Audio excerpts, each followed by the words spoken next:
ప్రజా ప్రయోజనం సౌకర్యంగా చూడాలని Telangana urban development forum convener Srinivas అన్నారు. ఎల్ఎన్డిటి అంచనాలు తప్పుగా వేసిందన్నారు. కోచ్ల సంఖ్య పెంచకుండా 20 లక్షల మంది ప్రతిరోజు మెట్రోలో ప్రయాణిస్తారని వేసిన అంచనాలు పూర్తిగా తప్పే అన్నారు. ఎల్ఎన్టీ నష్టాల్లో లేకపోతే ప్రభుత్వానికి అప్పగించేందుకు అంగీకరిస్తారా అని Telangana urban development forum convener Srinivas ప్రశ్నిస్తున్నారు. హైదరాబాద్ సిటీలో రోజుకు 4.5 లక్షల మంది మెట్రో రైల్లో ప్రయాణం చేస్తున్నారు.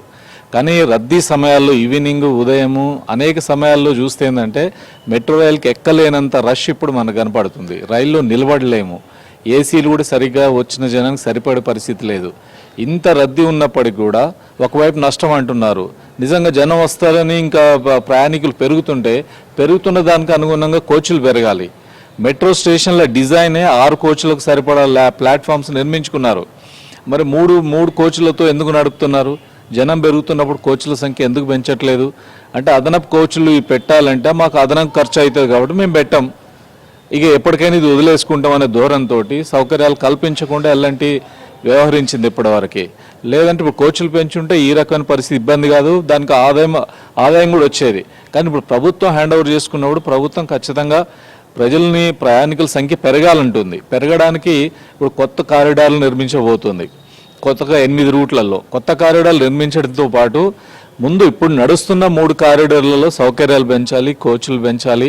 ఆ రకంగా ప్రజలకు సౌకర్యాలు పెరిగితే ఎక్కువగా ఇది ఉపయోగకరంగా ఉంటుంది.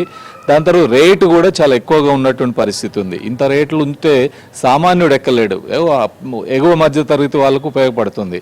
కానీ సామాన్యుడు ఎక్కాలంటే ఎలా? సామాన్యుడికి కూడా అందుబాటులోకి మెట్రో రైలు ఉంటే ఆ రకంగా ఎక్కువ మంది ప్రయాణం చేస్తారు. ఎప్పుడు కూడా ప్రజా రవాణా అనేది లాభ నష్టాలతో చూడకూడదు. లాభ నష్టాలతో చూస్తే దాన్ని మనం సమాజం అవసరాల కోసం చేయాలి, పర్యావరణం కోసం చేయాలి, నగరంలో ట్రాఫిక్ రద్దీని నివారించే దానికి చేయాలి.